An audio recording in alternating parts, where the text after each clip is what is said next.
Overrated or overstimulated, too much Kardashian drama has made fans turn against them. The reality royalty fam is over and cancelled. Kim Kardashian is now contemplating a court request to strip ex-husband Kanye West of custody of their kids after new drama has unfolded, and fans are over it all. Kim is reportedly considering changing her custody agreement with West after he released a song featuring their eldest child, daughter Northwest, without her approval. Physical custody is reportedly not an issue, as the rapper rarely sees his kids, and Kardashian still wants them to have, a good relationship with their father. However, it's a different story when it comes to decision making for their kids. The former couple's divorce agreement reportedly states that they must attend a private hearing with a judge in the event there's a conflict regarding their children. However, after this weekend's debacle, it has become very clear that the rapper refuses to abide by the rules of their agreement. Kardashian requested an emergency hearing with their lawyers, a mediator, and a judge after learning West was planning to drop a song featuring their eldest daughter North and disgraced rapper Sean Diddy Combs. Now, although Kanye skipped the meeting, he reportedly agreed not to release the track titled Lonely Roads Still Go to Sunshine. However, he went back on his word and dropped the song on X one day later, declaring that,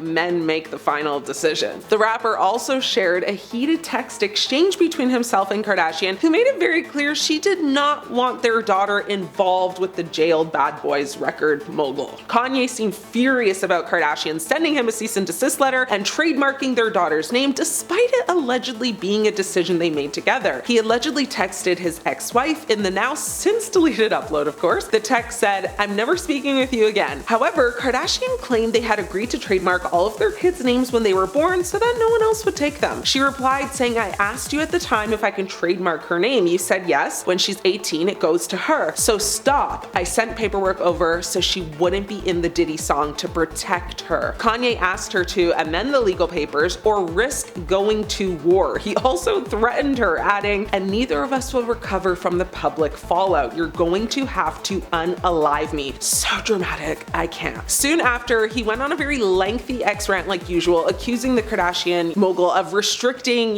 his parenting abilities and comparing their current custody agreement to visitations in jail. Messy, problematic, and chaotic. Fans are done with this drama. It's above them now. The Kardashian family launched a debit card with ridiculously high fees. Back in 2010, the Kardashians launched the Kardashian card, a very short-lived prepaid debit card so that fans could live, a life of luxury similar to the family. It was issued by the University National Bank, which actually later changed their name to Sunrise Bank, and they are known to issue prepaid cards with insane fees though. So yearly fees, monthly fees, card purchase fees, card replacement fees, ATM withdrawal fees, even a fee to just check your balance at an ATM. Who would want this? Nobody. Unfortunately, fortunately, because the card ended up having these insane fees, including a $100 per year membership fee, and for very obvious other reasons, the card did not do well, clearly. You don't say. Now, Forbes actually described it as one of the worst financial products ever introduced ever. The family seemed to have missed the memo that not everyone could afford those kinds of fees for a debit card, and the Connecticut Attorney General even accused the family of unfairly targeting financially unsophisticated young adults. It took less than a month for the whole thing to get shut down, which would explain why it's likely you, me, everyone else has not heard of it till now. When Kendall denied allegations that her modeling career was handed to her in many interviews, it officially made people hate her and turn against the catwalker. There's no doubt that Kendall works hard as a model, but she raised some eyebrows when she shared conflicting statements about the origins of her modeling career. While Kendall said she did everything she was supposed to do to get her to her current position in the industry, there's no denying the fact that her family status played a very big role in propelling her to being,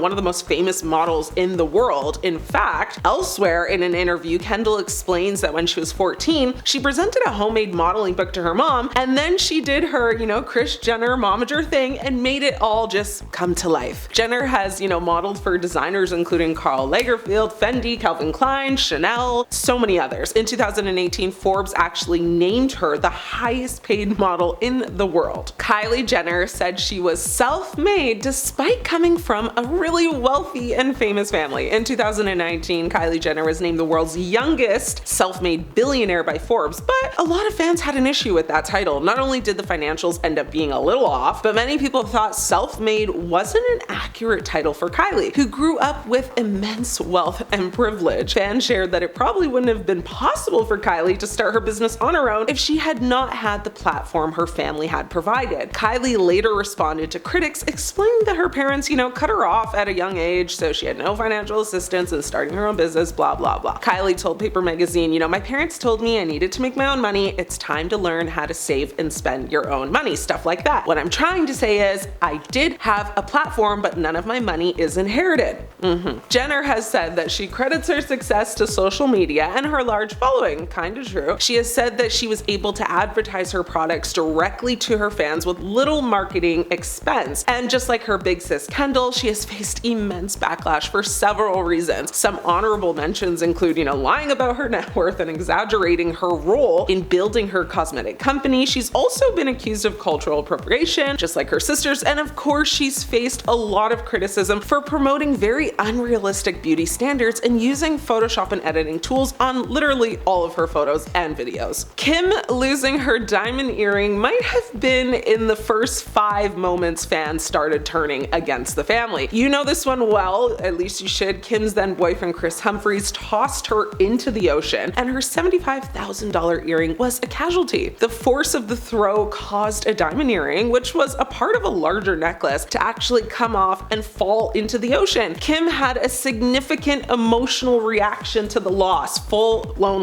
breakdown, crying and expressing her distress over the missing earring. Kim and her sister Chloe frantically searched for the lost diamond, even joking about where it might be. The earring was never found, and the incident became a viral moment on Keeping Up with the Kardashians. Kim Kardashian's Aaliyah Halloween costume had her fans turning against her immediately. The costume specifically recreated the look from Aaliyah's Try Again music video, which included a custom bra top and J brand leather pants. Now, many criticized Kim's costume, arguing it was insensitive and disrespectful to Aaliyah, who was a black singer and a cultural icon. Now, the social media mogul issued an apology after many Twitter users at the time called her Aaliyah Halloween costume offensive, right? In October of 2017. Kim actually wrote on her website saying Aaliyah was such an amazing singer and she will forever be a music legend. I saw online that some people thought my costume was in poor taste, and I am truly sorry if that offended anyone. We don't see color in my home. We were paying homage to people and artists we love and respect. It's that simple. Kim's designer debacle. Kimmy sparked, a lot of irritation from fans when she posted a now deleted video showcasing free goods she received from Dolce & Gabbana to her Instagram stories back in January of 2019. Followers were outraged by the post, with many pointing out that the controversial brand has come under fire multiple times over the years, most notably for a 2015 interview with Italian magazine Panorama, in which designing duo Stefano Gabbana and Domenico Dolce referred to IVF babies as chemical offsprings and synthetic children. That's wild. And to note off of that, Kim actually became pregnant with her second child, Saint, through IVF. So yeah. Dolce later apologized for, his inappropriate words, but the damage was done. Now, footage from when Kim told women in business they needed to get their bleeping behind up and work has completely turned her fans off,